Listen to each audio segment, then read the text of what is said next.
Bismillahirrahmanirrahim. Assalamualaikum warahmatullahi wabarakatuh. Alhamdulillahi rabbil alamin. Wabihi nasta'inu ala umuri dunya waddin. Wa sallallahu ala nabiyyina Muhammadin wa ala alihi wa sahbihi ajma'in. Amma ba'd. Kita panjatkan puja dan syukur kehadirat Allah tabaraka wa ta'ala. Pada kesempatan bahagia kali ini kita kembali diberi kekuatan, kesehatan, hidayah serta taufik dari Allah Jalla wa Ala, sehingga kita bisa menghadiri acara pengajian umum ini. Kita berharap semoga Allah Tabaraka wa Ta'ala berkenan untuk melimpahkan kepada kita semuanya ilmu yang bermanfaat, sehingga bisa kita amalkan sebagai bekal untuk menghadap kepada Allah Jalla wa Ala. Amin ya Rabbal Alamin. Salam dan salam semoga senantiasa tercurahkan kepada junjungan kita Nabi besar Muhammad sallallahu alaihi wasallam, kepada para sahabatnya, keluarganya dan umatnya yang setia mengikuti tuntunannya hingga di akhir nanti.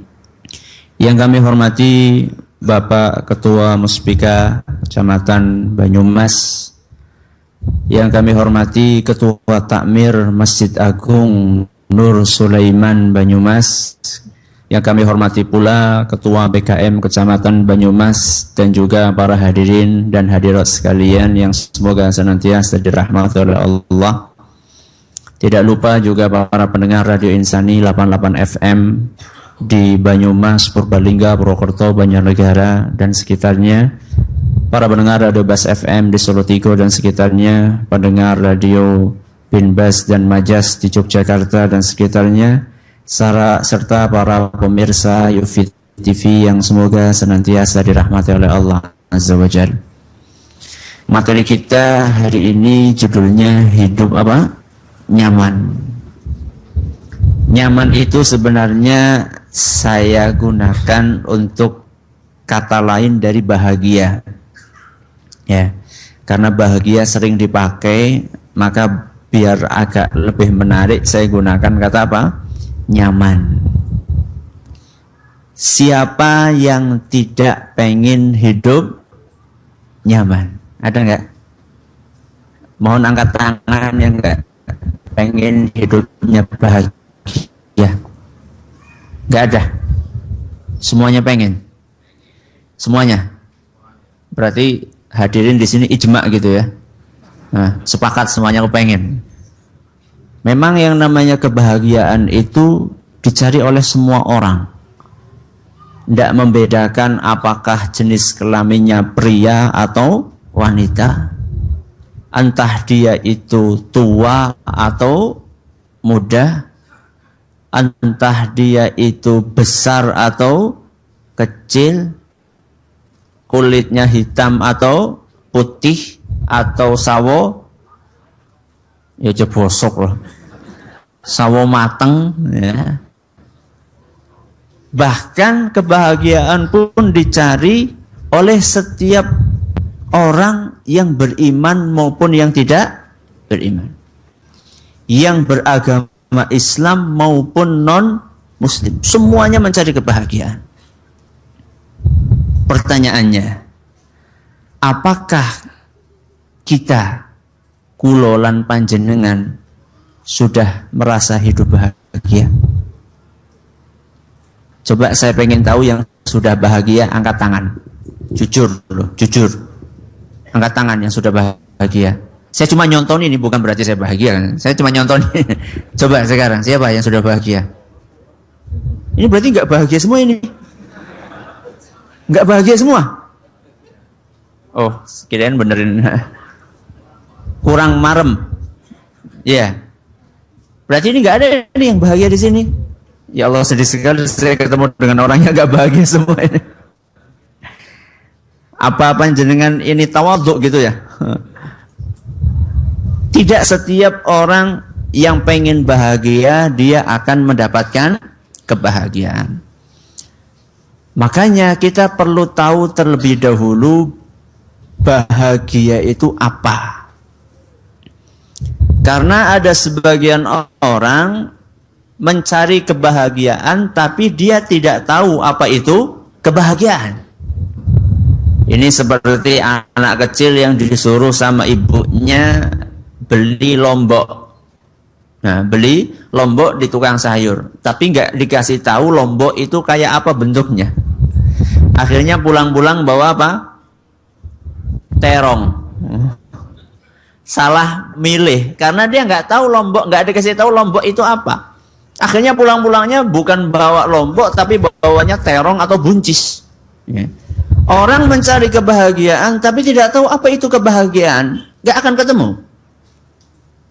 Kadang-kadang orang keliru, nggak bisa membedakan antara kebahagiaan dengan kesenangan. Bahagia sama senang, sama nggak? Sama atau tidak? Sama atau tidak? Tidak. Siapa tadi yang bilang tidak? Kok diem? Berarti ini suara tanpa wujud berarti. Panjenengan yang bilang beda antara bahagia dengan senang. Iya. Apa bedanya coba? Bedanya apa antara senang sama bahagia?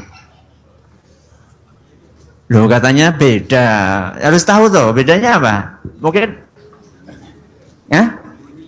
Bunyinya ya jelas antara senang sama bahagia beda tulisannya. Tapi apa bedanya? Substansinya itu bedanya di mana? Antara senang sama bahagia itu bedanya apa gitu.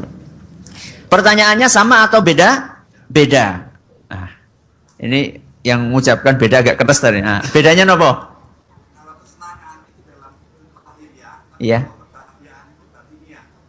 Kalau kesenangan itu lahiriah, kalau batiniah itu kebahagiaan gitu. Oh, Masya Allah. Berarti orang yang bahagia batinnya belum tentu senang lahiriahnya gitu. Atau saya balik, orang yang senang lahiriahnya belum tentu bahagia batinnya gitu maksudnya. Nggih. Tidak apa-apa, mending ini jawab daripada nggak jawab. Ada yang mau jawab lagi? Yang lainnya? Nggih, apa?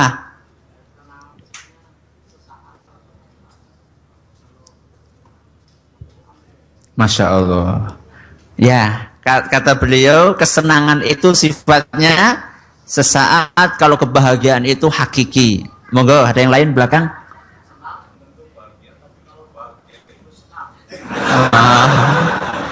Senang belum tentu bahagia, tapi bahagia mesti senang.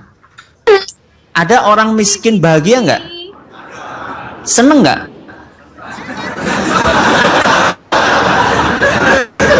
Bingung toh?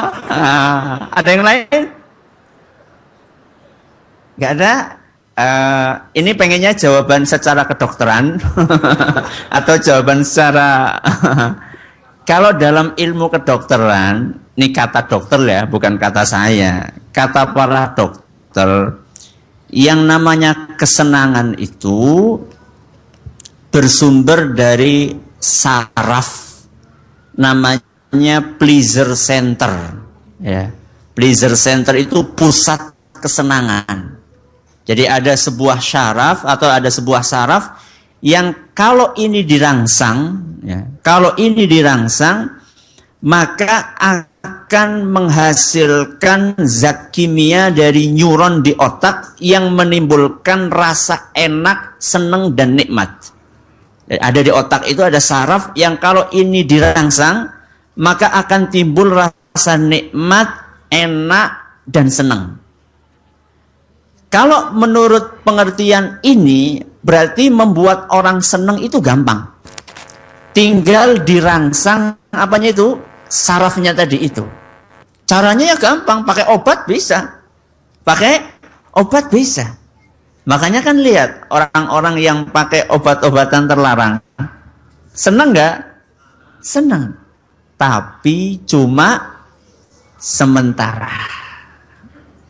Berarti tadi jawaban yang kedua betul itu. Senang itu cuma apa? Sementara. Nggak bawa hadiah ini, seharusnya dikasih hadiah. Senang itu sifatnya sementara. Jadi orang itu ketika dia dirangsang saraf tersebut, dia akan senang. Tapi begitu obatnya selesai, apa? selesai pula senangnya. Ini senang. Ya. Kalau bahagia sifatnya lebih lama dibandingkan kesenangan. Kemudian juga di antara yang membedakan antara kesenangan dengan kebahagiaan, kesenangan itu bisa jadi merusak ya, diri sendiri ataupun merusak orang lain. Sekarang orang yang suka tawuran, senang apa enggak? Senang. Ya. Senang mereka, bahkan bangga. Ya. Ini loh, saya punya geng tawuran. Dia bisa mukuli orang sampai berdarah dan merasa senang. Akan tetapi yang namanya kesenangan ini merugikan orang lain. Kalau kebahagiaan tidak akan pernah merugikan orang lain. Ini perbedaannya. Berarti kalau kayak gitu yang kita cari kebahagiaan atau kesenangan? Berarti nggak mau senang. Yang kita cari kebahagiaan dan kesenangan. Akan tetapi kesenangan yang kita cari bukan kesenangan yang sesaat dan yang tidak merugikan orang lain. Pertanyaan berikutnya, sebelum saya jawab apa itu kebahagiaan. Kebahagiaan itu sumbernya, awal mulanya dari dalam keluar atau dari luar ke dalam? Saya ulangi pertanyaannya. Kebahagiaan itu awalnya dari dalam terus keluar atau dari luar terus masuk ke dalam? Dari dalam itu maksudnya dari hati. Ya. Orang bahagia dari hati kemudian seluruh anggota tubuhnya jadi bahagia. Atau dari luar, ya, kekayaan apa segalanya, setelah itu kemudian masuk ke dalam hati. Yang mana ini? Dari luar ke dalam atau dari dalam keluar? Dalam keluar. Dalilnya apa itu? Dari luar ke dalam. Ya, dalilnya apa? Kalau dari dalam keluar, dalilnya adalah sabda Nabi SAW dalam sebuah hadis yang sering kita dengar. Riwayat Bukhari dan Muslim. Ala wa inna fil jasadi mudghah. Idza salahat salahal jasadu kulluh wa idza fasadat fasadal jasadu kulluh. Ketahuilah bahwasanya di dalam tubuh kita itu ada segumpal daging. Kalau ini baik, di dalam ini, daging ini di dalam. Kalau ini baik, maka luarnya semuanya akan baik. Kalau dalamnya rusak, maka luarnya akan rusak. Ala wahyal qalb. Ketahuilah bahwa itu adalah hati atau kalbu. Berarti yang betul dari dalam, kemudian kemana? Keluar. Kenapa kita katakan seperti itu? Karena ada sebagian memahami bahwasannya yang namanya kebahagiaan itu dari luar ke dalam. Maksudnya kalau orang pengen bahagia, luarnya harus kelihatan enak. Contoh, dia harus sehat walafiat. Contoh berikutnya, dia harus kaya. Contoh berikutnya, dia harus ganteng. Dia harus tenar. Ini semuanya ini luar atau dalam? Luar. Ada sebagian orang memahami, orang itu akan bahagia kalau luarnya enak. Jadi kalau kaya bahagia, kalau sehat bahagia, kalau hidup bisa makan enak bahagia, kalau punya istri 4. Nun sewu ibu ya. Ya. Kalau punya istri yang cantik bahagia, kalau punya rumah yang mewah bahagia, kalau punya mobil yang bagus bahagia, sebagian orang memahami seperti itu. Berarti kalau dia memahami seperti itu, kebahagiaan itu cuma monopolinya orang kaya. Bahagia itu cuma monopolinya orang yang sehat. Padahal sebenarnya ada orang-orang yang tidak kaya bahagia. Ada atau tidak? Ada. Ya. Makanya ada sebuah perumpamaan. Ya. Panjenengan tahu jeruk nipis? Tahu ya, jeruk nipis. Kalau kita potong itu jeruknya, kemudian kita peres, ya, kita peres, kita taruh di tangan, sakit nggak? Perih nggak? Tangan sehat, perih nggak? Nggak. Kalau tangannya ada lukanya, perih nggak? Yang bermasalah apanya? Tangannya atau jeruknya? Tangannya. Jadi ketika ada orang miskin, kemudian dia tidak bahagia, Yang bermasalah itu bukan kemiskinannya, akan tetapi yang bermasalah adalah hatinya. Kalau boleh saya umpamakan, yang namanya kemiskinan, yang namanya sakit, itu kayak jeruk nipis, ya, ujian. Kemudian hati seseorang itu seperti tadi itu, apakah hatinya sehat atau terluka? Kalau hatinya luka, maka akan terasa pedih. Tapi kalau hatinya sehat, maka dia akan tenang. Makanya Bilal ibnu Rabah. Siapa itu Bilal? Salah seorang sahabat Nabi SAW yang mempertahankan keimanan dengan menghadapi ujian yang sangat berat. Diapakan beliau? Diapakan? Dijemur di padang pasir, kemudian diuruk atau ditindih dengan batu yang sangat besar, dicambuki. Akan tetapi subhanallah, tidak ada kata lain yang keluar dari mulutnya Bilal kecuali adalah zikrullah. Dan dia merasa bahagia. Padahal dia tersiksa seperti itu lahiriahnya. Tapi karena batinnya itu bahagia, maka apapun yang dialami oleh dia akan terasa nyaman. Itulah orang-orang yang sudah menggapai namanya kebahagiaan. Terus bahagia apa Ustaz kesimpulannya? Para ulama mengatakan bahagia itu adalah perasaan nikmat.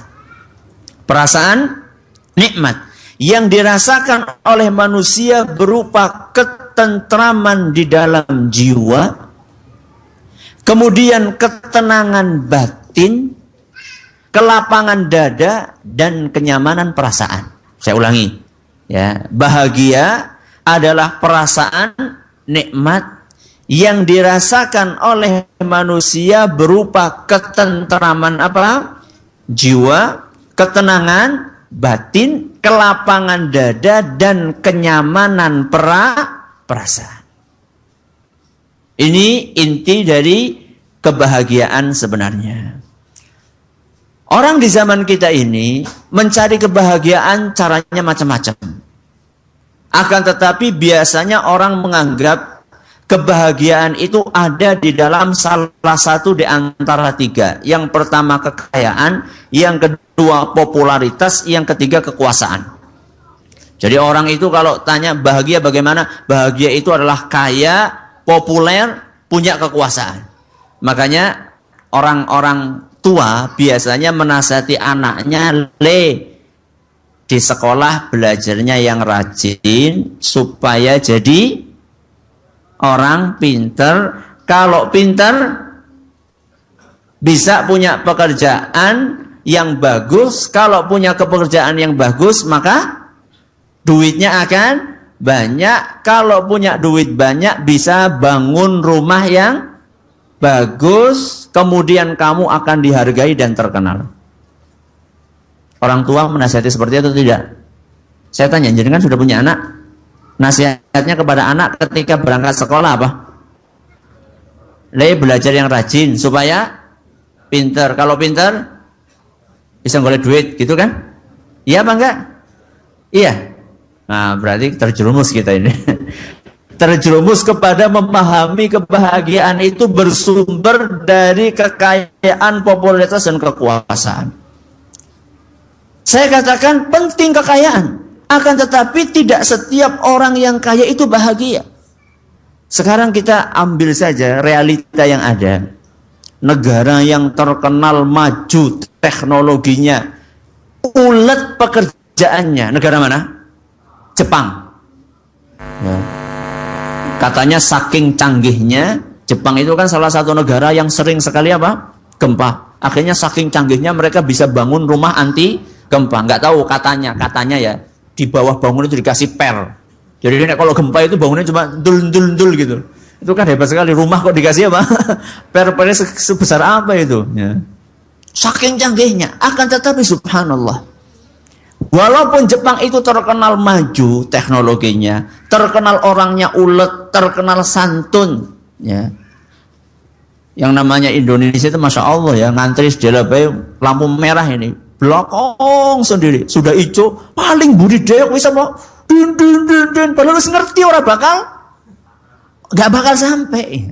Tapi di Jepang katanya seperti itu, katanya enggak, katanya orangnya tekun, rajin, sopan dan seterusnya. Tapi ada tapinya. Ternyata di Jepang itu tingkat bunuh diri itu termasuk yang paling tinggi sedunia. Tingkat kasus bunuh diri. Kata kepolisian Jepang, pada tahun 2009, angka bunuh diri 1 tahun 33.000 orang bunuh diri. Jadi kalau dibagi-bagi 1 hari 100 orang. Akeh orang? Banyak banget. Ya, banyak banget. 1 hari kok 100 orang. Itu kalau 1 RT 100 orang pada bunuh diri, entong gue. Nggak jadi pemekaran nanti. Ya. Pemekaran anak wonge. Ya. Bayangkan dalam 1 hari 100 orang. Ya. Ada survei lain mengatakan, ini Jepang ya, Jepang. Terus kalau orang bicara masalah kemodernan biasanya ngelihatnya di Amerika. Amerika negara katanya negara super power. Sebuah survei kapan itu saya menemukan bahwa tingkat pembunuhan di Amerika selama 1 tahun itu sama jumlahnya dengan tingkat pembunuhan di Saudi selama 1 hari. Saya ulangi. Kebalik ya. Oh ya kebalik, maaf. Tingkat pembunuhan di Amerika 1 hari jumlahnya kasus pembunuhan sama dengan jumlah kasus pembunuhan di Saudi berapa? Setahun. Allahu Akbar. Ini menunjukkan apa? Menunjukkan bahwa banyak orang itu mencari kebahagiaan, akan tetapi mereka salah jalan. Makanya kita dapatkan tidak sedikit orang-orang yang kaya setelah mendapatkan kekayaannya dia bukannya hidup tenang, malah hidupnya selalu gelisah. Lombok dila-dila, lombok kayak kresek, kotak, suara pakai. Nah, padahal ya cuma suara tikus, suara kucing, tapi pikirannya, wah anak rampok, anak ini, selalu dia hidupnya gelisah. Siang dia kerja, malam nggak bisa tidur mikirin gudang uangnya itu gimana nanti. Dan banyak orang-orang yang mengumpulkan harta sebanyak-banyaknya sampai sakit. Tuanya dia sakit-sakitan karena masa mudanya dia luar biasa bekerjanya sampai lupa kesehatan. Begitu dia sudah tua, duitnya terkumpul banyak, duitnya dia keluarkan untuk berobat mengembalikan kesehatan. Ya impas pada bayi gali lubang, tutup lubang, golek duit ake-ake, kesehatannya hilang, kemudian begitu sakit, duitnya orang-orang ditokakan tuku kesehatan maning. Saya pernah baca cerita ada seorang orang yang kaya banget lah ya.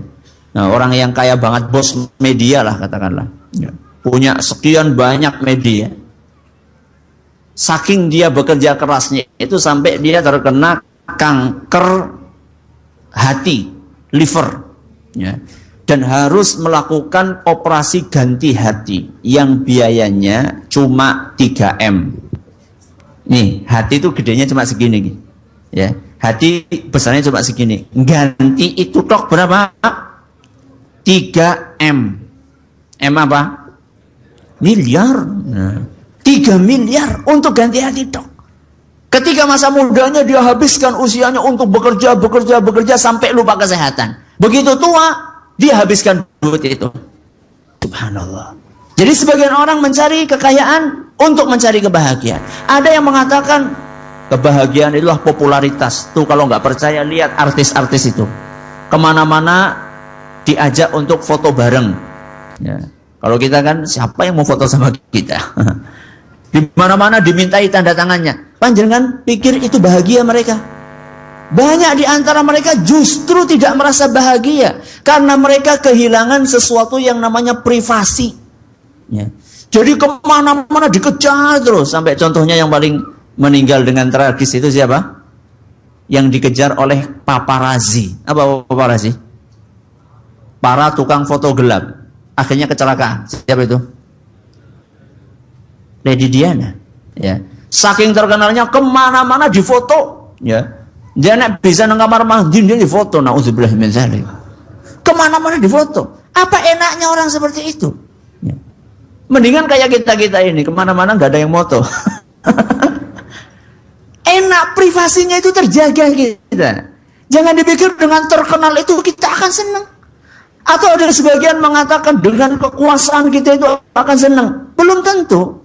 Kalau kekuasaan itu didapatkan dengan cara yang tidak baik, ya begitu lulus dari kekuasaan, selesai kekuasaan langsung pindah rumah. Kemana? Ke penjara. Sekolah di mana? Sekolah di penjara. Inilah begitu banyak orang-orang mencari kebahagiaan akan tetapi mereka salah jalan. Adapun yang kita cari adalah kebahagiaan yang sempurna. Kebahagiaan yang sempurna adalah kebahagiaan di dunia, di alam kubur, dan kebahagiaan di akhirat. Ini yang kita cari. Jadi yang kita cari bukan cuma kebahagiaan di dunia. Yang kita cari juga bukan cuma kebahagiaan di akhirat. Tapi yang kita cari adalah kebahagiaan di dunia, di alam kubur, dan di akhirat. Kebahagiaan di dunia itu seperti apa, Ustadz? Kebahagiaan di dunia adalah ketenangan yang ada di dalam hati. Kemudian kita mendapatkan rizki yang halal, walaupun mungkin rizkinya tidak terlalu banyak. Itulah yang kita cari. Jadi orang-orang akan mendapatkan kebahagiaan yang hakiki ketika di dunia dia bahagia. Bagaimana dia menilai kebahagiaan di dunia? Hatinya akan tenang dan mendapatkan rizki yang halal. Ini kebahagiaan di dunia. Kebahagiaan di alam kubur apa? Kebahagiaan di alam kubur Nabi SAW sebutkan dalam sebuah hadis yang diriwayatkan oleh Imam Ibnu Hibban, dan hadis ini hasan oleh Syekh Al-Albani. Kata Nabi SAW, innal mu'mina fi qabrihi la fi rawdatin khadra. Mukmin itu di kuburannya dia berada di taman yang indah. Padahal kan sementara ini kita membayangkan kuburan itu adalah rumah yang sempit ukuran 1x2. Inilah rumah masa depan kita. Ya, rumah masa depan kita itu ukurannya cuma 1x2. Peteng, sempit, sumuk, apalagi sumpek. Nah, teman-temannya siapa? Cacing, belatung, itu kan teman-temannya kan? Ya. Itulah rumah masa depan kita. Akan tetapi ada orang-orang yang mendapatkan rumah di situ oleh Allah Subhanahu wa taala, bangunan yang ukuran 1x2 itu disulap oleh Allah Subhanahu wa taala menjadi taman yang hijau. Kemudian kata Nabi SAW, yurahabu lahu qabruhu sab'una dhira'an. Kuburannya itu diluaskan oleh Allah Subhanahu wa taala sepanjang 70 hasta. Di dalam hadis Ahmad disebutkan sepanjang mata memandang. Coba sekarang sepanjang mata memandang, panjenengan memandang dari sini, polnya di mana? Dari sini nih, ngelihat ke sana, polnya kemana?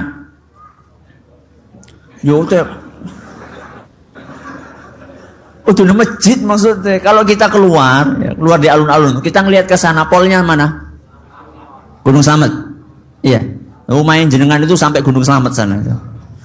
Itu kalau ada Gunung Slamet. Kalau ada gunung yang lebih jauh lagi, ya itulah yang akan diberikan oleh orang-orang, oleh Allah kepada orang-orang yang beriman. Kuburannya akan diluaskan seluas mata memandang, subhanallah. Kemudian kata Nabi SAW, wa yunawwaru lahu kal qamar lailatul badr. Dan kuburannya akan diterangkan oleh Allah seperti bulan purnama. Hadis riwayat Ibnu Hibban dan dinyatakan hasan oleh Syekh Al-Albani. Subhanallah, tempat yang sempit akan diluaskan oleh Allah. Di dalam riwayat Ahmad disebutkan, wa yuftahu lahu baban ilal jannah, dibukakan pintu ke surga. Jadi di kuburan ini orang yang beriman itu sudah bisa melihat tempat saya di surga itu di mana. Bisa melihat. Itu orang yang mendapatkan kenyamanan di kuburan. Ini yang kita cari. Itu baru kebahagiaan di kuburan, belum kebahagiaan di akhirat. Kebahagiaan di akhirat adalah dimasukkan ke dalam apa? Surga. Semoga kita semuanya termasuk orang-orang yang bisa masuk surga. Allahumma amin. Bagaimana caranya supaya kita mendapatkan seluruh kebahagiaan tersebut? Allah sudah jelaskan. Cuman banyak di antara manusia tidak mau mengikuti apa yang dicontohkan dan dijelaskan oleh siapa? Oleh Allah. Ibarat orang dari Banyumas mau ke Jakarta. Nek wong Banyumas arep mung Jakarta ngulon apa ngetan? Ngulon apa ngetan? Ngulon. Ngulon berarti kemana? Ke barat, ke sana berarti ya. Iya, sana kan? Ada orang saya tahu kepak nak arah meng Jakarta liwatnya ngulon ngana. Ngotot karepe meng di ngetan betul ngendi? Kutul Papua. Orang betul Jakarta orang. Sudah dikasih tahu kalau mau ke Jakarta ke sana, ke arah barat. Akan tetapi ngotot dia tetap ke arah timur, gak akan sampai. Itulah perumpamaan banyak manusia di zaman kita. Sudah dikasih tahu sama Allah, kalau kamu pengen bahagia jalannya ini. Akan tetapi dia gak mau mengikuti jalan itu, yang gak akan sampai. Apa jalan yang mengantarkan kepada kebahagiaan? Allah sebutkan di dalam Al-Quran surat An-Nahl ayat 97. Surat apa? An-Nahl ayat 97. Yang nggak bawa pulpen nanti diingat-ingat nggih. Surat apa? An-Nahl ayat 97. Apa bunyinya? Kata Allah Subhanahu wa taala, "Man 'amila salihan min dzakarin aw untha." Barang siapa yang beramal soleh, laki-laki ataupun perempuan, wa huwa mu'minun, dan dia dalam keadaan beriman. Saya ulangi, barang siapa yang beramal soleh, wa huwa mu'minun, dalam keadaan dia beriman, falanuhyiyannahu hayatan thayyibah. Kata Allah, pasti kami akan berikan kepadanya kehidupan yang bahagia. Yang janji siapa ini? Allah. Percaya nggak? Percaya. Karena Allah itu nggak mungkin ingkar janji. Allah itu nggak mungkin ingkar janji. Allah sudah janji bahwa orang yang beriman dan beramal soleh, dia akan mendapatkan kebahagiaan. Kehidupan bahagia di sini, kata para ulama tafsir, bahagia di dunia, di kuburan, dan di akhirat. Berarti kuncinya ada dua, iman sama amal soleh. Di dalam Al-Quran itu sering sekali iman dan amal soleh itu digandeng. Kata para ulama, lebih dari 50 kali. Ya, lebih dari 50 kali yang namanya iman sama amal soleh itu digandeng. Berarti kita perlu tahu nggak iman dan amal soleh ini? Perlu tahu apa itu iman dan amal soleh. Kalau iman, ya definisinya kata para ulama adalah keyakinan di dalam hati, ucapan dengan lisan, praktek dengan anggota tubuh. Itu definisi iman sendirian. Tapi kalau iman digandengkan dengan amal soleh, ya, kalau iman digandeng dengan amal soleh, kata para ulama, iman itu maksudnya adalah membenarkan keyakinan di dalam apa? Hati. Kalau amal soleh itu adalah memperbaiki tampilan luar kita. Berarti kesimpulannya, kalau orang pengen hidup bahagia, dia harus memperbaiki lahir batin, luar dan dalam. Kita awali dari memperbaiki dalam dulu, karena ini kuncinya di sini. Apa maksud dari iman di sini? Banyak. Yang namanya keyakinan di dalam hati itu banyak. Di antaranya keyakinan tentang Allah Subhanahu wa taala. Ya, tentang tauhid yang benar, meyakini bahwasannya alam semesta ini yang menciptakan adalah siapa? Allah. Yang memberi rezeki kita adalah Allah. Yang menyehatkan kita adalah Allah. Yang menghidupkan adalah Allah. Yang mematikan adalah Allah. Yang mengatur semua alam semesta ini adalah Allah. Ini keyakinan dalam hati. Setelah itu kita meyakini bahwasanya Allah Subhanahu wa taala satu-satunya yang berhak untuk disembah dan diibadahi. Tidak ada suatu pun di muka bumi ini yang berhak untuk disembah kecuali hanya Allah. Ini keyakinan. Orang akan mendapatkan kebahagiaan kalau dia punya keyakinan dalam hati ini. Jangan harap akan mendapatkan kebahagiaan kalau tidak meyakini adanya Tuhan. Ini orang apa ini? Ateis. Orang ateis. Orang yang tidak percaya dengan adanya Tuhan. Kan lucu ya. Alam semesta ini bisa matahari terbit dari timur, tenggelam di mana? Di barat. Kemudian bulan juga terbit pelan-pelan sampai akhirnya tanggal 13, 14, 15 menjadi bulan apa? Purnama. Kayak gitu kok nggak ada yang ngatur, itu aneh sekali kan?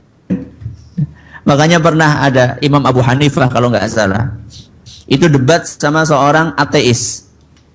Kata dia, kamu percaya Tuhan? Enggak percaya. Nah sekarang saya mau tanya nih, ini ada kapal, ya, ada sungai nih, ada kapal atau getek ya, getek dari tepi sungai sini ke tepi sana. Kok ujuk-ujuk geteknya gudul nganah, sudah membawa sayur, kemudian sayurnya turun sendiri. Jadi ada getek, ada sayur di samping kanan kirinya. Tahu-tahu sayurnya sudah tuing naik ke atas, kemudian geteknya melaku dewek sampai sebelah sana. Tahu-tahu setelah sampai sana sayurnya turun sendiri. Percaya nggak? Orang itu katakan apa? Nggak mungkin itu. Kalau nggak ada yang ngangkat. Apa kata Imam Hanifah? Subhanallah. Kamu nggak percaya ada getek jalan sendiri, nggak ada yang ngatur?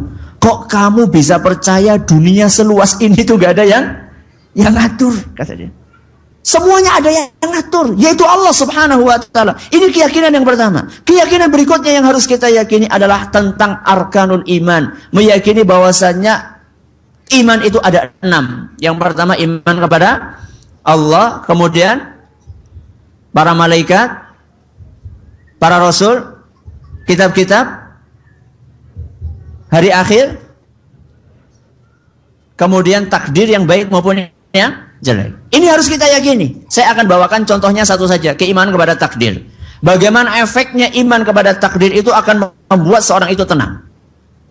Nabi SAW pernah mengatakan dalam sebuah hadis yang sahih, kata Nabi SAW, Innallaha la yaqdi qada'an lil mu'min illa wa kana khairan lahu. Sesungguhnya Allah itu tidak akan menakdirkan sesuatu untuk seorang mukmin kecuali pasti takdir itu baik buat dia. Ini yang kadang-kadang kita sulit. Ya. Kalau kita mendapatkan rizki rasanya baik, tapi kalau nggak lagi mendapatkan rizki rasanya nggak baik. Contoh, ya, contoh nih panjenengan. Biasanya setiap hari dapat, ya katakanlah rizki 50.000. Baik nggak itu? Baik. Besok dapatnya cuma 5.000. Baik nggak? Temenan lah. Baik atau tidak? Baik. Ngesuk 5.000 loh. Masalahnya banyak di antara kita, ya. Masalahnya banyak di antara kita ketika membahas tentang masalah rezeki yang baik itu yang banyak saja. Kalau belum tentu Allah Subhanahu wa Ta'ala menakdirkan sesuatu buat seorang mukmin, besar atau kecil pasti baik buat dia. Ya. Walaupun itu bentuknya kecelakaan sekalipun. Contoh nih, ya. Panjenengan ini kalau dari Banyumas mau ke Purwokerto, jalannya lewat mana? Sokaraja. Ada jalan alternatif nggak? Lewat mana? Gunung Tugel. Patik Raja ya. Biasanya panjenengan berangkat ke Purwokerto, mungkin ada di antara panjenengan yang kerjanya di Purwokerto sehingga setiap hari ke Purwokerto. Setiap hari selalu lewat Sokaraja. Suatu hari kok nyong lo kepengin lewat Gunung Tugel atau lewat Patik Raja. Subhanallah, lewat Patik Raja ternyata di tengah jalan kecelakaan. Apa yang jenengan ucapkan saat itu? Innalillahi toh. Apa yang diucapkan? Donge. Iya apa tidak? Donge. Apa sih donge? Andaikan tidak lewat Patik Raja. Iya atau tidak? Ini berarti urung iman kalau takdir. Nabi SAW mengatakan, siapapun yang ditimpa dengan sesuatu, fala yaqul law anni fa'altu kadza lakana kadza. Kalau ada seseorang ditimpa musibah, tidak boleh dia mengatakan lau. Lau gue terjemahannya donge. Ya. Andaikan. Ya. Kenapa kata Nabi SAW? Fa inna lau taftahu amala syaitan. Karena donge gue buka pintune setan. Terus yang benar bagaimana Ustaz? Kata Nabi yang benar, walakin qul qaddarallahu wa ma syaa fa'al. Akan tetapi kalau kalian ditimpa musibah, ucapkanlah wis takdire. Ini sudah takdirnya siapa? Allah. Selesai masalah. Makanya orang yang percaya dengan takdir hidupnya nyaman walaupun kecelakaan. Walaupun benjut-benjut. Kalau dia percaya takdir, Dia akan tenang hidupnya. Kenapa Ustadz? Sekarang saya tanya. Orang itu mengatakan ketika kecelakaan, lecet-lecet ya, kemudian mungkin ada yang kesleo dan seterusnya. Ya, kecelakaan kemudian bawa ke rumah sakit diobati gitu. Kalau dia katakan donge liwat Sokaraja ora bakal kayak gue. Sekarang saya tanya, apakah ada jaminan kalau jenengan hari itu lewat Sokaraja panjenengan akan selamat? Ada jaminan nggak? Bahkan bisa jadi panjenengan lewat Sokaraja kecelakaan mati. Mungkin atau tidak? Mungkin. Allah Subhanahu wa ta'ala pada hari itu membuka hati kretek pengen lewat Sokaraja. Pengen lewat berarti? Patik Raja itu ingin menyelamatkan jenengan dari kecelakaan yang lebih parah. Itulah yang namanya iman dengan takdir. Orang yang beriman dengan takdir akan nyaman hidupnya. Hidupnya akan tenang, akan tentrem. Karena setiap apapun yang ditakdirkan oleh Allah, dia selalu yakin inilah yang terbaik. Makanya kalau orang beriman dengan takdir, keluarganya nyaman. Ya, sama istrinya nggak disalah-salahin. Coba kalau misalnya nggak beriman dengan takdir. Sudah lecet-lecet, sudah diopnam di rumah sakit, domai nang bojone maning. Pak dongane ora lho, Pak, donge-donge maning. Kan susah kan?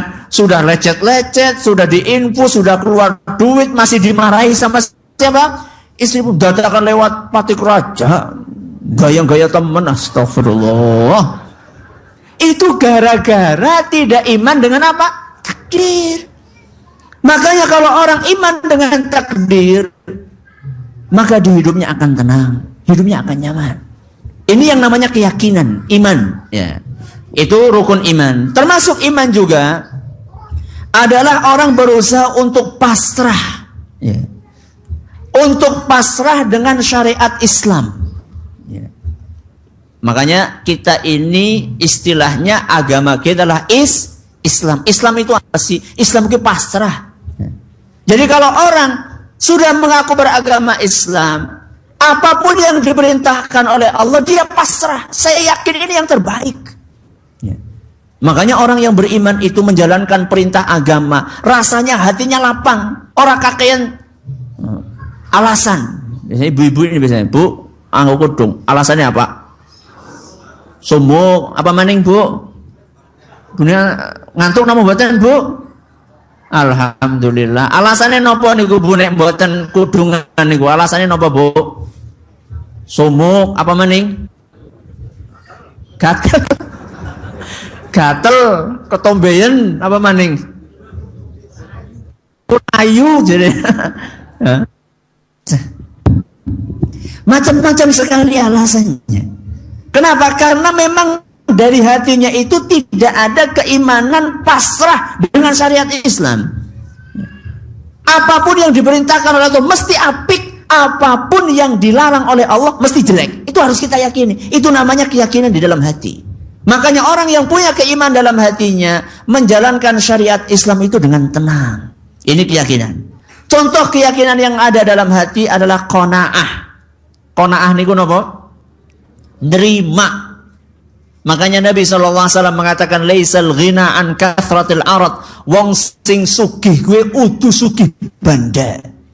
Wa innamal ghina ghinan nafs. Yang namanya kekayaan yang hakiki adalah sifat qanaah.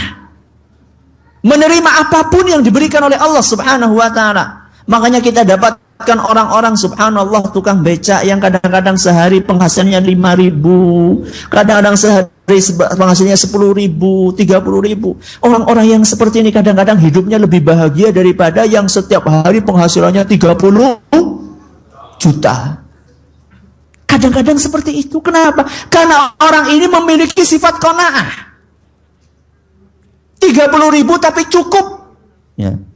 Jadi qanaah itu merasa cukup dengan apa yang diberikan oleh Allah Subhanahu wa ta'ala. 30.000 merasa cukup. Ya. Kenapa kok bisa cukup? Karena Allah Subhanahu wa ta'ala memberkahi harta yang dia miliki.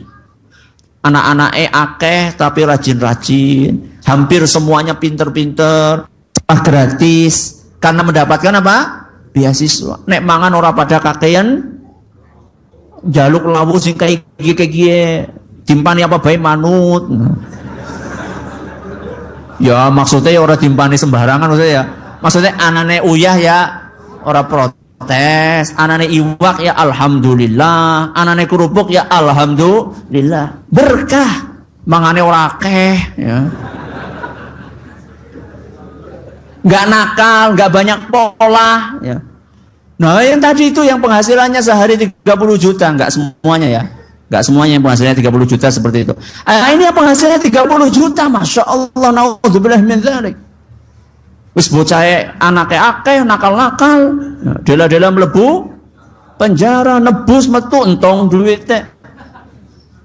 Ya, dikasih makanan apa enggak mau, maunya setiap hari harus lauknya yang sip, nek ora gule ya sate, nek ora sate ya gule ya balik maning. Ora gule ya sate, nek ora sate ya apa sih sing enak maning liyane gule sate? Ayam goreng, ya. Nek ora ayam goreng minta ini terus.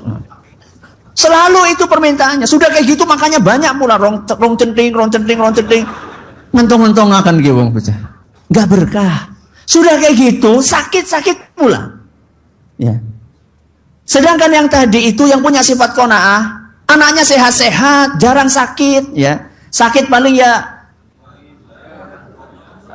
mumet setitik terus kalau orang dulu itu apa? Kalau sakit itu dikasih apa?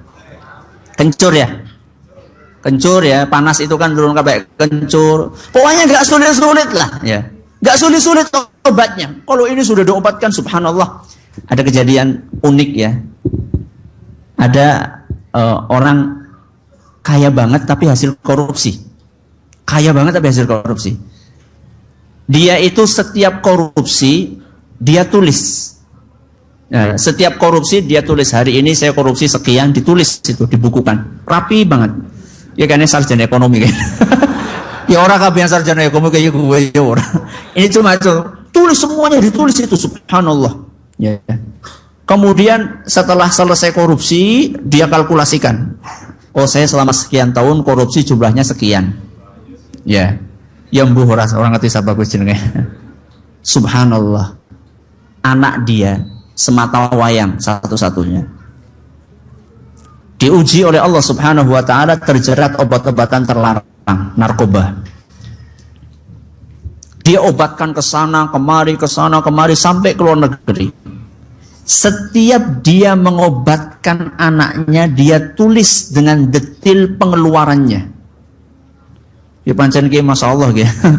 Jadi pembukuan keuangan ini rapi banget gitu. Jadi ngobatkan kemana, mengkiai, rumah sakit, mengendi, tulis semuanya.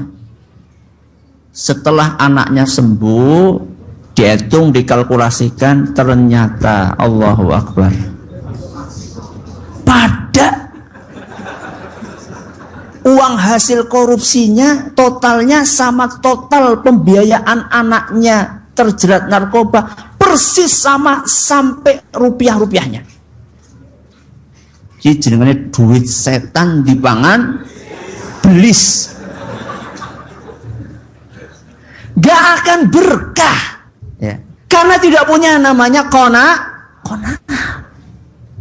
Maka yang pertama kali kita perbaiki apa? Hati ya. Termasuk juga memperbaiki hati adalah jangan iri dan dengki kepada orang lain. Kalau panjenengan ingin hidup nyaman, hindari yang namanya sifat dengki. Makanya di dalam doa yang diajarkan oleh Nabi sallallahu alaihi wasallam, wala taj'al fi qulubina ghillal lilladzina amanu. Napa artinya niku? Ya Allah, janganlah engkau jadikan di dalam hatiku perasaan iri dan dengki kepada orang-orang yang beriman. Ini Allah sebutkan doa ini dalam surat Al-Hasyr ayat 10. Surat apa? Al-Hasyr ayat 10. Dijelaskan di situ sama Allah Subhanahu wa taala. Kita supaya minta sama Allah jangan ada perasaan iri dan dengki. Kenapa? Karena orang-orang iri dan dengki itu tidak layak untuk masuk surga. Orang-orang yang layak untuk masuk surga adalah orang-orang yang bersih hatinya. Makanya kata Allah Subhanahu wa taala, ketika menceritakan para penghuni surga, wa naza'na ma fi sudurihim min ghillin. Kami bersihkan hati orang-orang penghuni surga itu dari perasaan dengki. Hati-hati gue. Wong sing senenge iri gue ora bakal mlebu surga, angel mlebu surga nih. Belum lagi susah di dunia. Orang yang iri kan selalu panas bawaannya. Punya motor, tetangganya beli mobil, apa? Panas. Ibu-ibu sudah punya kulkas, tetangganya beli kulkas yang 2 pintu, ada hot dan coldnya, ada panas dan dinginnya, panas. Sudah punya rumah yang bagus, tetangganya rehab rumah di tingkat panas. Inilah orang-orang yang punya iri dan dengki. Kalau orang nggak punya iri dan dengki, rasanya nyaman hidupnya. Sudah punya motor, lihat tetangga beli mobil, alhamdulillah. Bisa? Nunut. Enak. Orang yang tidak punya sifat iri, hatinya itu bahagia. Makanya kalau kita ingin bahagia, pertama kali iman. Iman itu memperbaiki hati. Sudah. Yang kedua apa tadi? Amal soleh. Amal soleh itu kalau boleh kita bagi secara garis besar terbagi menjadi 2. Ada kesolehan pribadi, ada kesolehan sosial. Kesolehan pribadi gue ya, contohnya kayak sholat, puasa, zakat, haji, ya itu namanya, sholat, puasa, haji itu kesolehan pribadi. Apik pribadi nih, gitu loh. Soleh pribadinya, rajin ke masjid, sholat. Makanya Nabi SAW pernah mengatakan dalam sebuah hadis yang diriwayatkan oleh Imam An-Nasa'i, dan hadis ini dinyatakan sahih oleh Imam Al-Hakim, Al-Dhahabi dan Syekh Al-Albani. Kata Nabi SAW, ju'ilat qurratu aini fis salah. Hiburanku itu salat. Hiburanku itu salat. Coba siapa di antara kita lagi kepikiran utang terus salat? Siapa coba? Angkat tangan coba. Aku orang angkat tangan loh. Siapa di antara kita yang seperti itu? Lagi dikejar-kejar oleh debt kolektor, umah ki arep di sita terus salat jajan siapa? Wih langka banget wih Ustaz. Atau misalnya ada masalah rumah tangga, ribut sama istri, salat, ada nggak? Nggak ada, jarang. 1 dalam 1000 apa sejuta. Ali ibnu Abi Thalib radhiyallahu anhu, kalau ada masalah itu perginya ke masjid. Makanya pernah suatu hari Nabi SAW masuk ke masjid, kemudian lihat Ali itu lagi tidur di situ. Nabi langsung paham ini ada masalah ini. Ada masalah sama istrinya. Siapa istrinya Ali? Fatimah. Siapa Fatimah? Putrinya Nabi SAW. Itulah para sahabat dulu. Ada masalah perginya kemana? Ke masjid. Kalau orang sekarang ada masalah, mending kalau cuma sekedar bal-balan ya. Sebagai orang kan bal-balan. Betul. Yang ada yang bal-balan meluapkan masalahnya. Garses. Garse kancan. Ya. Ini orang yang tidak tahu bagaimana dia memperbaiki dirinya. Nabi SAW sudah mengajarkan orang itu akan bahagia kalau sholat. Makanya Nabi SAW sering mengatakan kepada Bilal, ya Bilal, qum arihna bis salah. Wahai Bilal, ayo azan. Bikin hati kami itu tenang dengan sholat. Tenang. Kalau orang beriman sholat itu merasa tenang. Kalau orang yang tidak beriman, sholat itu sing dipikir gitu nih mami suwe temen ora rampung-rampung. Sampai pernah ada salah seorang yang sholat di masjid ya. Ada yang sholat di masjid yang dia nggak tahu ternyata bacaannya panjang banget, sholat taraweh gitu. Ya, sholat taraweh bacaannya panjang banget. Akhirnya dia bilang, saya sih sebenarnya kaki ini kuat untuk berdiri lama. Dia biasa untuk mendaki gunung, masa sampai 20 sekian jam bisa mendaki gunung, masa sholat sejam orang kuat. Kaki ini kuat sih, orang kuat di hati ini gitu. Alias apa? Dia belum siap. Kenapa? Karena dia itu menjadikan sholat itu sebagai sebuah beban.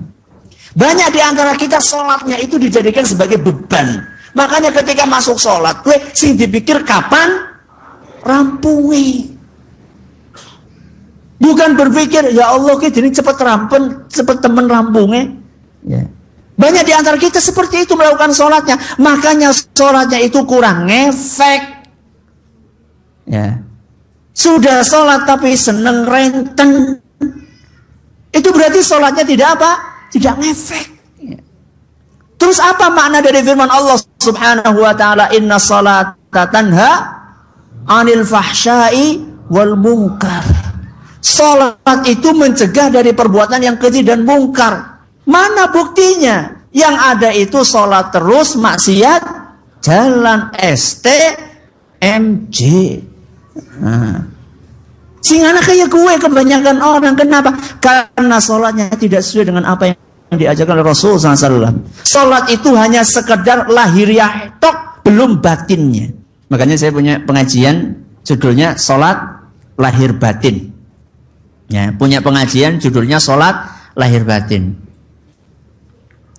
Sampai sekarang sudah 21 pengajian berseri itu. Urung rampung, nembe gutul ruku. Nembe gutul ruku. Itu di mana Ustaz bisa? Kalau yang punya TV bisa dilihat di Insan TV. Yang punya TV bisa dilihat di Insan TV, tapi pakai parabola harusnya. Nah, bisa di Insan TV setiap hari Jumat habis subuh. Setiap hari Jumat habis subuh sampai jam ya sekitar 6:30 lah. Ya jam 5 lewat sampai jam 6:30.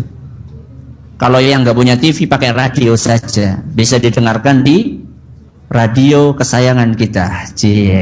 Insani 88 FM. Kalau yang ngemut gampang 88. Gue kayak jeneng Densus.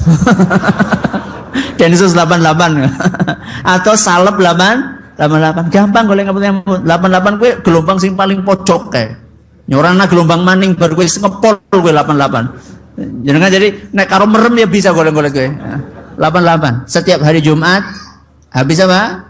Habis subuh sampai jam 6:30 kalau nggak ada halangan. Sholat lahir batin. Sholat kita itu kebanyakan baru lahir tok. Makanya tidak berlebihan kalau ada orang mengatakan sholat kukur jengking-jengking tok. Itu cocok untuk diucapkan kepada orang yang sholatnya cuma gerakannya tok luarnya, nggak sampai ke dalam. Itu bagaimana Ustaz maksudnya sholat lahir batin? Makanya didengarkan ya, di radio tadi. Ini saya jatahnya sampai jam 11 ini. Wah, dalaman tinggi. Ya, ini masalah sholat. Jadi yang namanya soleh, amal soleh itu ada yang sifatnya pribadi, ada yang sifatnya apa? Sosial. Nah, perhatikan baik-baik. Ini yang masalah sosial. Sebagian orang sholatnya apik, tapi nggak baik sama tetangga. Ini berarti belum soleh. Makanya Nabi SAW pernah ditanya. Ya, Nabi SAW pernah ditanya. Ya Rasulullah, inna fulanata. Wahai Rasul, ada si fulanah.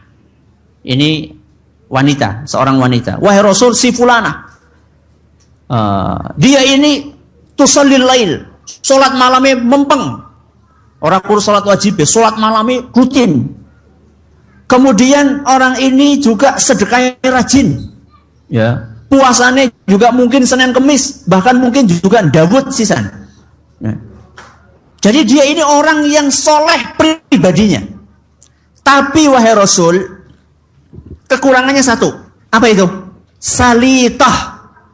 Kekurangannya orang ini kalau ngomong nyelkit. Apa nyelkit? Pedes, suka menyakiti tetangganya. Rajin, sholat tahajud, 5 waktunya rajin. Zakat, sodako, puasa, orang berpuasa wajib, ketambahan puasa sunnah. Kekurangannya satu wahai Rasul, lisannya ini suka menyakiti orang lain. Apa kata Nabi SAW? Hiya finnar. Ini wanita calon penghuni neraka. Allahu Akbar. Di sholat kok mlebu apa? Neraka gara-gara apa? Lisan. Tidak punya kesolehan sosial kepada orang lain. Wah, ngesuk rasa salat bae Ustaz lah kayak gue. Apa mending ora salat? Sing salat bae bisa jadi mlebu neraka, apa mending sing ora salat lah. Ya. Wis ora usah ditakoni kuwi wis jelas kuwi. Enggak usah dibahas kalau yang seperti itu. Maka perhatikan baik-baik ya. Bahwa yang namanya kesolehan itu bukan cuma kesolehan pribadi, akan tetapi juga kesolehan sosial kita kepada orang lain. Maka mukmin yang hakiki adalah mukmin yang tidak pernah menyakiti orang lain.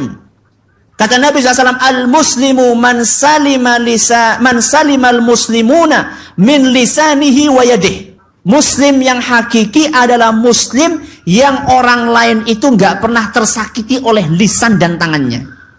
Kalau panjenengan pengen ngecek apakah saya sudah muslim beneran, coba panjenengan duduk sama orang lain. Kalau dia betah sama jenengan, berarti panjenengan muslim. Kalau dia nggak betah, klosotan, kita ini sudah temen orang lunga-lunga, itu berarti panjenengan belum muslim hakiki. Ya. Kenapa? Karena orang muslim yang hakiki, setiap orang yang duduk di samping dia itu merasa nyaman. Menyaman karena apa? Karena tutur katanya baik, karena suka membantu sama orang lain. Ya. Ada sebagian orang di zaman kita ini sholatnya rajin, akan tetapi tetangga yang tinggal di sampingnya itu tidak betah untuk tinggal. Nek nyetel musik kuwi nek urung kacane tanggane nganti apa? Apa kuwi jeneng? Bergetar. Saya pernah diceritain itu ada orang yang kalau nyetel itu sampai 10 rumah ke depan itu sudah bergetar rumahnya. Allahu Akbar. Ini muslim gaya apa seperti ini? Wong Islam Ustaz, iya KTP ini Islam. Muslim gaya apa seperti ini? Muslim yang hakiki yang gak mau mengganggu orang lain, walaupun dengan sesuatu yang mendatangkan kenikmatan buat kita. Orang yang dengerin musik sama seperti itu kan nikmat kan? Nikmat. Akan tetapi mengganggu orang lain. Ya, contoh paling gampang niki nun sewu niki kadang-kadang ya harus disampaikan, gimana lagi. Contoh yang paling gampang, kita merasa nikmat tapi mengganggu orang lain. Apa gue? Udut. Itu kan jerene loh, jerene ya. Jerene itu kan nikmat ya. Rasanya nek setelah makan siang ora udut gue rasanya kepiye? Kecut jere. Iya panjenengan merasa nikmat, tapi coba yang di samping jenengan terganggu nggak? Ibu panjenengan suaminya kalau ngerokok terganggu nggak bu? Yang ditanya ibune kok. Saya tuh nggak tanya sama panjenengan, bu terganggu nggak bu? Wobok sepakat bok ijma gue. Kesepakatan ibu-ibu semuanya terganggu. Cuman ibunya gue rawani. Mau ora duit. Muslim yang hakiki itulah yang tidak mengganggu orang lain dengan ucapannya, dengan perbuatannya, segala sesuatunya. Orang lain itu kalau tinggal di samping jenengan itu merasa nyaman, tenang. Ayam, guyub, rukun, itulah muslim. Ya. Kalau muslim suka mencaci, mencela, itu bukan muslim. Makanya Nabi SAW mengatakan, laisal muslimu bitta'ani walal la'ani. Muslim itu bukan orang yang suka mencacat, bukan orang yang suka mencela, bukan orang yang suka melaknat. Itu bukan muslim yang hakiki. Gue muslim apa gue? Muslim musliman. Musliman. Muslim yang hakiki adalah muslim yang menggabungkan antara kesolehan pribadi dan kesolehan sosial. Wonge apik juga berbuat apik kepada orang lain.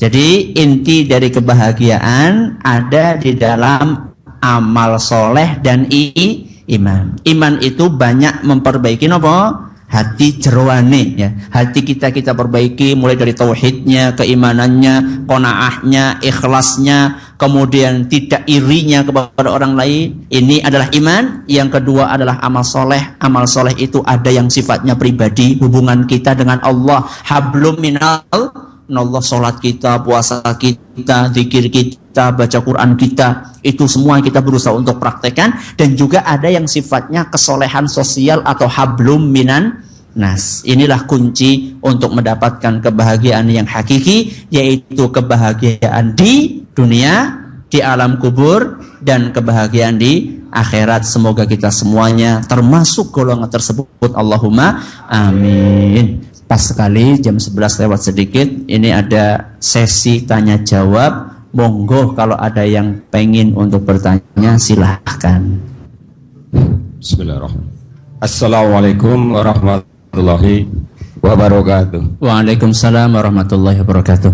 Saya Bapak Sotiman dari Dagaran, Banyumas, mau menanyakan yang telah tadi disampaikan oleh Bapak Ustadz mengenai sifat-sifat orang muslim yang iri atau suka mencaci maki tetangga atau supaya atau bikin sakit hati orang lain.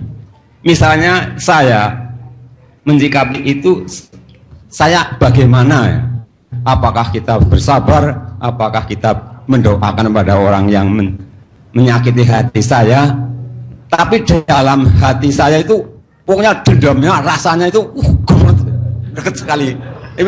Itu gemeletak gitu. Itu bagaimana caranya supaya kita bisa menjadi sabar dan menyikapi orang tersebut yang baik itu bagaimana? Terima kasih. Assalamualaikum warahmatullahi wabarakatuh. Menyikapi orang yang berbuat jahat sama kita di dalam Al-Quran itu disebutkan 3 jenis manusia. Yang pertama adalah orang yang zalim. Yang kedua manusia standar. Yang ketiga manusia istimewa. Nanti setelah saya jelaskan, panjenengan tinggal milih mau jadi manusia yang mana. Jadi kalau kita disakiti oleh orang lain, maka sikap kita di antara 3. Yang pertama, kita akan menjadi orang zalim. Atau yang kedua, kita akan menjadi manusia standar secara umum. Atau kita akan menjadi manusia istimewa. Siapakah manusia yang zalim yang pertama? Kalau kita disakiti, kita membalas menyakiti dengan yang lebih sakit. Ya, padahal diciwit ping 1 balesnya ping 5. Itu orang yang zalim. Ini orang yang zalim. Yang kedua, manusia standar. Manusia standar ini masih dibolehkan di dalam agama kita. Membalas dengan serupa. Tidak lebih, tidak kurang. Diciwit sepisan yang balas, nyiwit sepisan. Itu manusia biasa. Dan ini masih dibolehkan dalam agama kita. Fajaza'u sayyi'atin sayyi'atun mithluha. Ya. Balasan dari keburukan adalah keburukan yang sama. Ini masih boleh ini, yang kedua ini. Yang ketiga, manusia istimewa.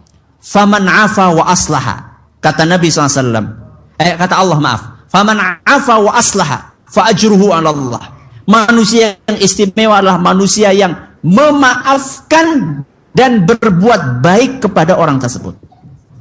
Wis dimaafakan, terus berbuat apa? Baik. Contoh, setiap hari panjenengan diganggu dengan tadi itu suara yang ber. Itu terganggu nggak? Terganggu. Besoknya panjenengan kasih dia dikirimi makanan. Jangan apa? Aduh, aja jengkol lah, mampu. Jangan apa? Sing enak lah, apa lah? Nyate panjenengan kirimi itu orang. Ini adalah manusia yang istimewa. Nah, sekarang kita tinggal milih yang mana? Mau manusia yang zalim, manusia yang biasa, atau manusia yang istimewa? Milih yang mana? Yang mana? Minimal kalau panjenengan gak bisa istimewa, minimal sing apa? Sing standar, minimal. Syukur-syukur bisa menjadi manusia yang istimewa. Bagaimana Ustadz carane? Lah wong ora mesem kok kira-kira.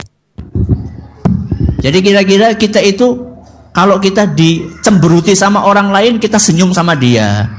Kalau kita dicubit sama orang lain, kita elus-elus dia. Itu kan kira-kira seperti itu kan. Bagaimana Ustaz caranya supaya bisa seperti itu? Caranya adalah yang pertama, kita meyakini bahwa dengan seperti itu kita akan mendapatkan ganjaran yang sangat besar dari siapa? Allah Subhanahu wa ta'ala. Ini yang pertama. Makanya di sini disebutkan fa ajruhu 'ala Allah. Dalam Al-Qur'an itu disebutkan. Maka orang yang bisa menahan dirinya untuk tidak membalas, bahkan membalas keburukannya dengan kebaikan, fa ajruhu 'ala Allah, pahalanya dijamin sama Allah Subhanahu wa taala. Ini yang pertama caranya. Kita meyakini bahwa ini pahalanya dari Allah. Yang kedua caranya adalah dengan meyakini bahwa manakala kita disakiti dan tidak membalas, maka dosa kita akan dikurangi, pahala dia akan diberikan kepada kita. Penak napa mboten? Penak jenenge pahala gratis. Jadi makanya para ulama dahulu ketika dirasani, ana sing ngrasani kan biasanya ada orang ini yang memang sukanya apa? Sukanya mengadu domba. Ana sing ngrasani kok kayak gini. Alhamdulillah, pahalaku tambah. Orang ini nyaman hidupnya. Karena setiap orang mencaci maki dia, alhamdulillah ora apa-apa lah, pahalane tambah, pahalane konggo nyong, dosane konggo kok, gitu kira-kira seperti itu. Itu yang kedua, supaya kita merasa nyaman, ya. Yang ketiga, Allah mengatakan di dalam Al-Qur'an, orang yang jahat kalau dibaiki itu dia akan berubah menjadi baik kepada kita. Jadi dalam Al-Qur'an dikatakan fa idza waliyun hamim, ya. Fa idzal ladzi bainaka wa bainahu adawatun ka'annahu waliyun hamim. Kata Allah dalam Al-Qur'an, kalau engkau berbuat baik kepada orang-orang yang berbuat jahat kepadamu, suatu saat dia akan berubah menjadi orang yang sangat akrab kepadamu. Ini diantara efek dari berbuat baik kepada orang lain. Makanya contohnya kan Abu Sufyan. Contohnya siapa? Abu Sufyan itu kan dulu kan jahat sekali zaman Nabi SAW. Dibaiki terus, akhirnya masuk Islam. Dan masih ada contoh-contoh yang lainnya. Semoga bermanfaat. Ada yang lain apa? Ya, silakan.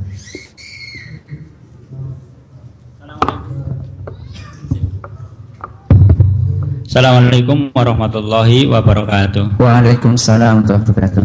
Perkenalkan kula Tarno saking Kejawar. Niki mohon nasihat kita. Memang kula mengalami kiambek niki tentang masalah terutama TV. Niku kebanyakan memang riyen kula niku ceritane diwehi hadiah TV teng bae nggo anak-anake waktu anake tesis tunggal. Lah ketika anak TV nang omahku niku memang kula sendiri dengan keterbatasan ilmu amal niku sing jenenge TV akeh sing memang banyak kurang mendidik lah tat. Akhirnya dengan adanya TV nang omahku niku diambil pelajaran sering reang karena nopo? Kebanyakan istri-istri atau anak-anak niku gampang terbawa atau gampang mereka itu bernikmat-nikmat di hadapan televisi. Entah itu ketika mereka itu melihat tayangan-tayangan yang memang banyak yang kurang mendidik atau banyak melewatkan waktu-waktu yang disyaratkan untuk beribadah. Dan niku pernah suatu kejadian karena kulo ngode bali ngepit, setiap hari niku sering terjadi perselisihan karena TV sampai akhirnya karena hati merasakan bahwa tidak ada ketenangan ketika ada TV ditimbulkan dari tayangan-tayangan yang tidak mendidik, baik dari tayangan untuk anak-anak atau orang dewasanya.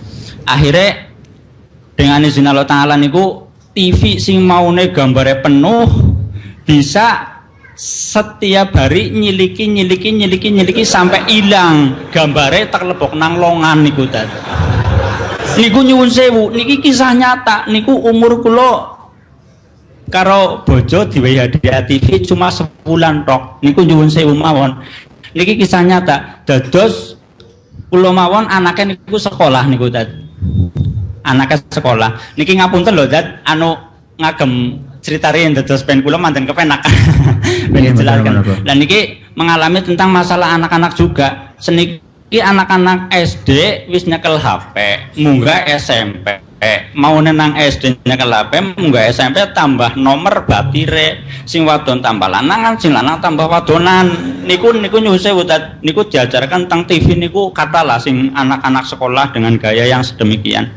Akhirnya kulo merasakan kiambek ketika anaknya kulo kepengin ziarah maring ngone nine nang kana bukannya malah anaknya tambah manut karena nopo tat semakin ora taat karo wong tua. Lah wong nyandinge TV tat anu nopo game-gamean apa mawon dinasehati kon taat ora purun. Lah niku akhirnya dengan hal sedemikian menimbulkan kerancuan. Si maune anak dididik, setidaknya kan orang tua berharap bahwa kita itu mendidik anak yang soleh lah.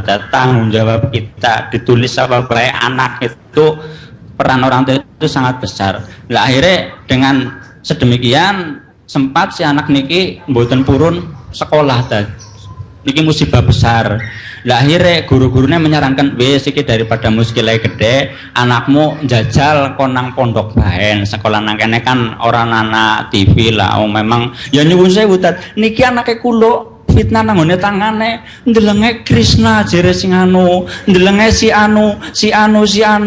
Lah niku nek teng Krishna ki ambak niku kan enten sing jare mendewakan. Lah ini secara akidah niki kan merusak niku niki nyuwun sewu. Ya niki pertanyaan mohon nasihat kepada Ustadz. Memang kebanyakan di masyarakat itu tidak luput dari yang namanya TV itu sudah mungkin di setiap rumah muslim juga. Lah ini mohon nasihat Ustadz ketika menghadapi hal yang demikian itu bagaimana, karena belum merasakan kiampak itu memang dampak dari televisi banyak yang siaran-siarannya itu memang tidak banyak menjerumuskan lah. Niku nyuwun sewu tat, mohon nasihatnya ini bagi kula priambek ngoten. Dados atas kata-kata yang mungkin tidak berkenan atau memang tidak meranani penggali, kula nyuwun pangapunten saking kula sedemikian, kula nyuwun nasihatipun tat. Assalamualaikum warahmatullahi wabarakatuh. Waalaikumsalam warahmatullahi wabarakatuh. Televisi itu bagian dari teknologi. Televisi itu bagian dari apa? Teknologi. Pesawat, kemudian kereta api, kemudian radio, internet, HP, itu semuanya bagian dari teknologi. Teknologi itu sebenarnya kan karunia. Karunia dari siapa?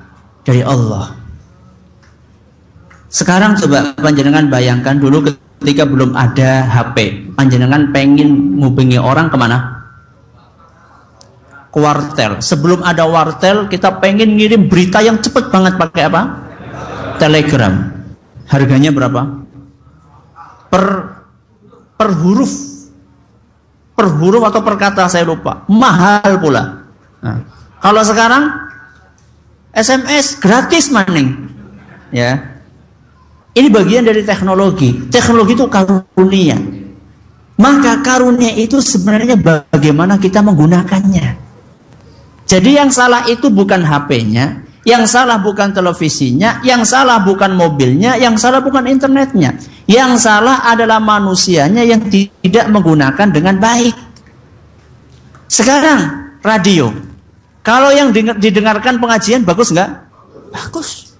Televisi, kalau yang dilihat adalah pengajian juga bagus. HP, kalau yang dilihat atau yang digunakan adalah untuk silaturahim bagus.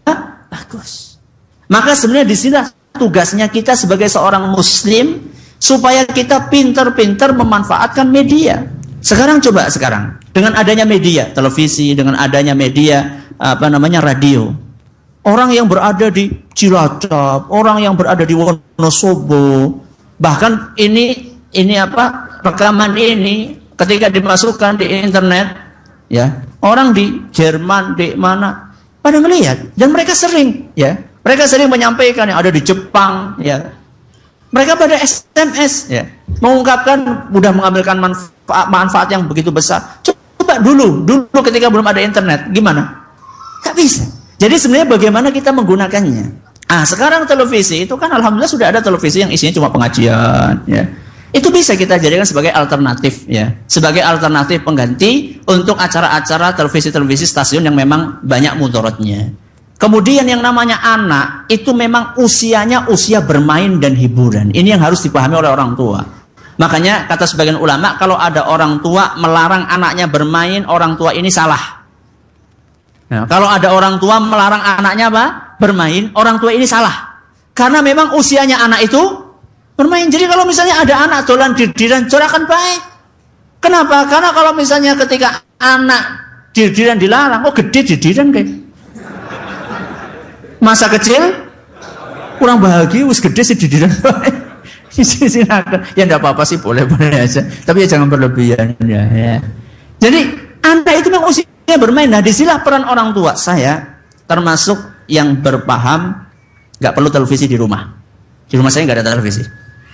Akan tetapi karena saya tahu anak-anak ini butuh hiburan, hiburan yang kira-kira diperbolehkan oleh agama, saya akan berusaha saya penuhi.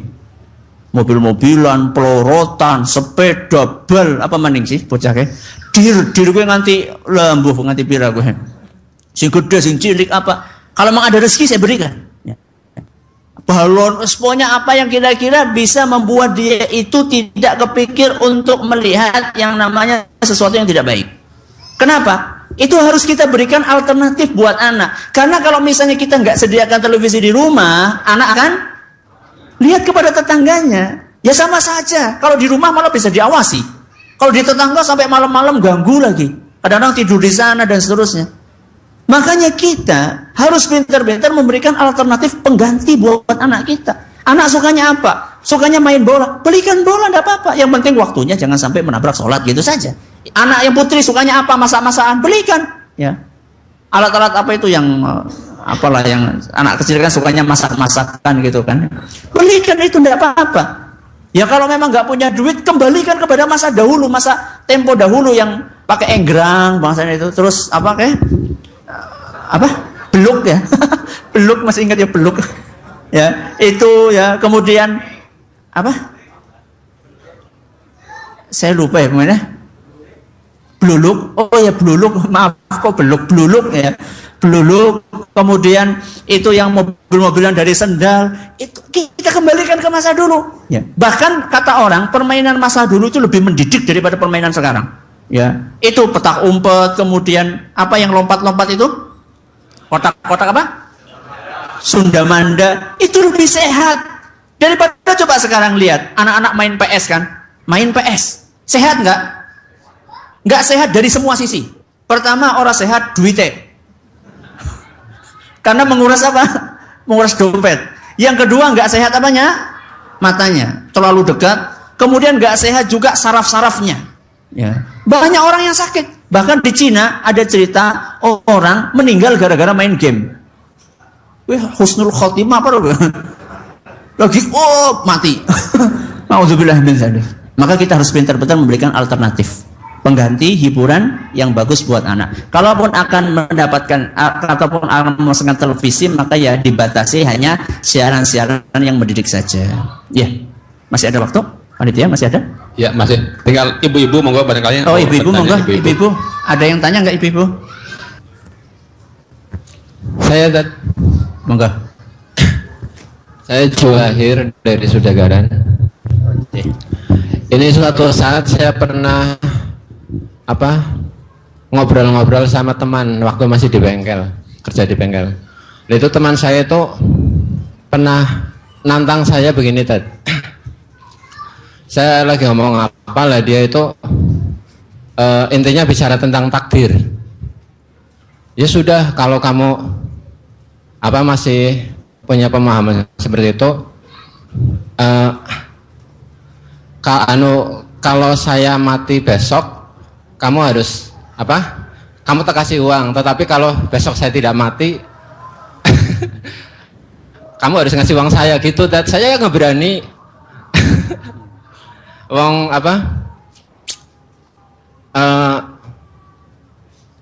dia hanya ngasih waktu saya 1 hari untuk kematiannya dia, sementara untuk tidak kematiannya kan tidak terbatas Dad. Itu maka saya nggak berani, tapi saya bingung jawabnya apa gitu loh Dad. Itu saja. Itu judi itu. Nah, itu judi ya. Judi dengan kematian ya. Kita nggak ngapain kita layani seperti itu. Masalah takdir itu yang menentukan adalah Allah Subhanahu wa ta'ala. Kalau Allah berkehendak, nggak usah nunggu besok, sekarang aja bisa mati. Tapi kalau Allah nggak berkehendak, nggak usah besok, setahun kemudian juga nggak akan mati-mati. Ya. Artinya kita menghadapi orang seperti itu, ya, kita katakan sama dia bahwa takdir itulah rahasia dari Allah Subhanahu wa ta'ala. Ya. Tidak bisa kita jadikan sebagai bahan untuk berjudi, untuk taruhan, tidak bisa. Ya. Kita katakan sama dia bahwa inilah bagian dari rahasia Allah Subhanahu wa ta'ala, masalah kematian dan yang semisalnya. Kita nggak bisa menentukan kapan kita mati. nggak bisa diajukan, nggak bisa diundurkan. Karena memang masalah takdir itu lebih dominan masalah keimanan, bukan masalah logika. Nah, kalau kita selalu mengedepankan logika, ya, kalau selalu mengedepankan apa? Logika, nggak akan ketemu. Ya. Makanya kan takdir itu rukun iman, bukan rukun logika. Iman itulah sebuah keyakinan di dalam hati bahwa kita meyakini apa yang ditakdirkan Allah itulah yang terbaik. Inilah keyakinan. Makanya orang itu kalau misalnya dia sudah beriman dengan takdir, dia akan lebih banyak mengesampingkan logika. Walaupun Islam itu tidak memerangi logika. Jadi jangan dipahami dari ucapan saya bahwa Islam ini anti logika, bukan. Akan tetapi logika manusia itu terbatas. Makanya Imam Syafi'i mengatakan, inna lil aqli haddan yantahi ilaihi kama anna lil basari haddan yantahi ilaihi. Akal manusia itu terbatas seperti terbatasnya mata.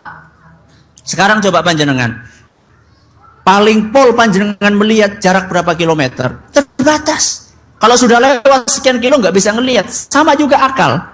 Akal manusia juga terbatas. Ada beberapa wilayah yang tidak bisa dijamah oleh akal manusia. Di antaranya masalah takdir itu. Karena ada orang mengatakan, kenapa sih ya? Kok si fulan ini mempeng sholatnya tapi kere banget. Si fulan rauto sholat tapi sugih teman. Ini takdir. Ya. Kenapa sih ya Allah menakdirkan si fulan kafir ini mukmin? Ini takdir. Yang kita tidak bisa menjangkau rahasia Allah Subhanahu wa taala tersebut. Maka kalau mau berdiskusi sebenarnya seharusnya diawali dulu dengan menyatukan visi. Ini kita ngomongnya mau apa? Mau pakai logika murni atau pakai dalil Quran hadis? Kalau pakai dalil Quran hadis ya oke kita lanjutkan. Kalau nggak mau pakai dalil Quran hadis ya mendingan berhenti saja. Nanti jadinya debat apa? Debat kusir yang nggak akan pernah berhenti. Sampai di sini pengajian kita pada kesempatan kali ini. Tadi ada amanat untuk kita tutup sekalian pengajian ini. Mari kita tutup dengan membaca doa yang diajarkan oleh Rasulullah Sallallahu Alaihi Wasallam, yaitu doa apa? Kafaratul majlis. Sudah hafal atau belum? Sudah. Bagi yang belum bisa menirukan. Monggo. Subhanakallahumma wa bihamdika ashhadu an la ilaha illa anta astaghfiruka wa atubu ilaik. Ini doa diajarkan oleh Nabi SAW untuk menutup setiap majelis dengan harapan dosa-dosa yang ada di majelis itu bisa berguguran. Semoga kita termasuk orang-orang yang dosanya berguguran. Allahumma amin. Terima kasih atas perhatiannya. Mohon maaf atas segala kekurangannya.